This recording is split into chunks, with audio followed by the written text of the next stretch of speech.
গছেই প্ৰাণ গছেই সন্তান। তেজপুৰৰ বাটামাৰীত গাঁও প্ৰধান আৱাল হুছেইনৰ নেতৃত্বত অনন্য সেউজ বিপ্লৱ।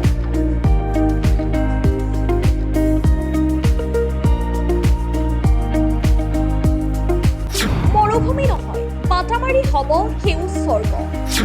গছ ৰোপণেৰে জলবায়ু সুৰক্ষাৰ অনন্য নিদৰ্শন। এক বৃক্ষ 10 পুত্ৰ সম প্ৰবাদক বাস্তৱ ৰূপ দিলে বাটামাৰীৰ ৰাইজে। গছত লাগিছে আম, ফুলিছে ফুল। গ্ৰীণলেণ্ড ছ'চাইটিৰ উদ্যোগত প্ৰশংসা। এছ.কে. আৱাল হুছেইনৰ এটা আহ্বানেৰে বাটামাৰীত বহিল সেউজীয়া মেলা। গ্ৰীণলেণ্ড ছ'চাইটিৰ উদ্যোগত আয়োজিত এই কাৰ্যসূচীৰ মূল বাৰ্তা আছিল বৃক্ষ গছেই সুৰক্ষিত জলবায়ু। বছৰ বছৰ ধৰি পৰিৱেশ সংৰক্ষণৰ যুঁজ। বাটামাৰীৰ জনপ্ৰিয় গাঁও প্ৰধানৰ হাতত সুৰক্ষিত জলবায়ু। পৰিৱেশ সুৰক্ষা কেৱল শ্লোগান নহয়, ই যে এক দায়িত্ব, তাকেই প্ৰমাণ কৰিলে তেজপুৰৰ বাটামাৰী গাঁৱৰ ৰাইজে। বিশ্ব পৰিৱেশ দিৱস উপলক্ষে গাঁওখনত চলিল এক ব্যাপক গছ ৰোপণ অভিযান। স্বচ্ছ গাঁও সুৰক্ষিত জলবায়ু শীৰ্ষক কাৰ্যসূচীৰে গাঁওবাসীয়ে দিলে পৰিৱেশ সংৰক্ষণৰ এক বলিষ্ঠ বাৰ্তা। পূৰ্বে ৰোপণ কৰা গছবোৰত এতিয়া লাগিছে আম, ফুলিছে ফুল। সমগ্ৰ অঞ্চলটো এতিয়া পৰিণত হৈছে এক মনোমোহা সেউজীয়া স্বৰ্গত। এই সমগ্ৰ কাৰ্যসূচীৰ মূল খনিকৰ হৈছে গাঁৱৰ জনপ্ৰিয় গাঁও প্ৰধান এছ.কে. আৱাল হুছেইন। গ্ৰীণলেণ্ড ছ'চাইটিৰ উদ্যোগত আৰু ৰাইজৰ সহযোগত তেওঁ আয়োজন কৰিলে এক ব্যতিক্ৰমী সজাগতামূলক কাৰ্যসূচী, যাৰ মূল বাৰ্তা আছিল বৃক্ষ গছেই সুৰক্ষিত জলবায়ু। গাঁও প্ৰধানগৰাকীৰ মতে গছ কেৱল পৰিৱেশৰ সৌন্দৰ্যই নহয়, ই মানুহৰ জীৱন ৰক্ষা কৰাৰো অন্যতম মাধ্যম। কেৱল এইবাৰেই নহয়, বিগত বহু বছৰ ধৰি গাঁও প্ৰধান এছ.কে. আৱাল হুছেইনে অঞ্চলটোত এনেদৰে নীৰৱে চলাই আহিছে পৰিৱেশ সংৰক্ষণৰ অভিযান। বিপদে আপদে সদায় ৰাইজৰ কাষত থকা এনে এজন সমাজহিতৈষী গাঁও প্ৰধানক পাই এতিয়া উৎফুল্লিত বাটামাৰীৰ প্ৰতিগৰাকী বাসিন্দা। পৰিৱেশ সুৰক্ষাৰ ক্ষেত্ৰত বাটামাৰী গাঁৱৰ এই অনন্য আৰ্হি এতিয়া আনৰ বাবেও হৈ পৰিছে এক পথ প্ৰদৰ্শক।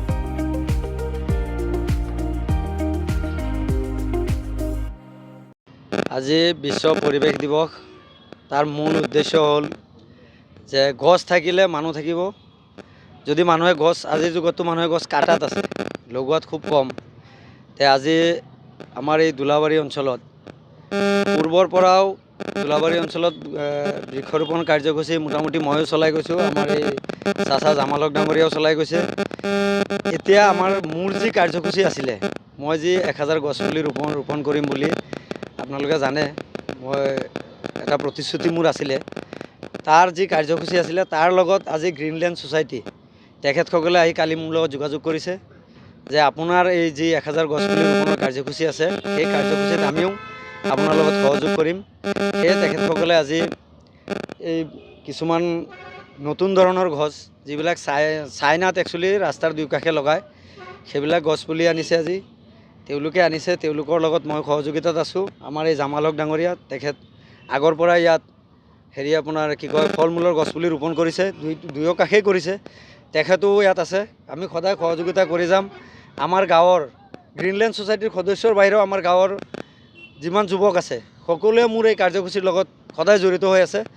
আৰু ক'ব গ'লে কোনেও নিজৰ হাজিৰাত কাম কৰা নাই, নিজে কাম কৰি আছে, নিজে চোৱা চিতা কৰি আছে।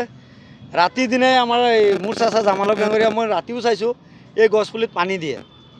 আজি আমাৰ এই অঞ্চলত যে আমাৰ ক'ব গ'লে শিক্ষিতৰ হাৰ একদম কম, এই অঞ্চলতো যেতিয়া আজি গছ ৰোপণৰ মূল্য বুজি পাইছে মানুহে, সেই তাৰ বাবে মই নথৈ আনন্দিত আৰু সকলোকে মই ধন্যবাদো জনাইছোঁ।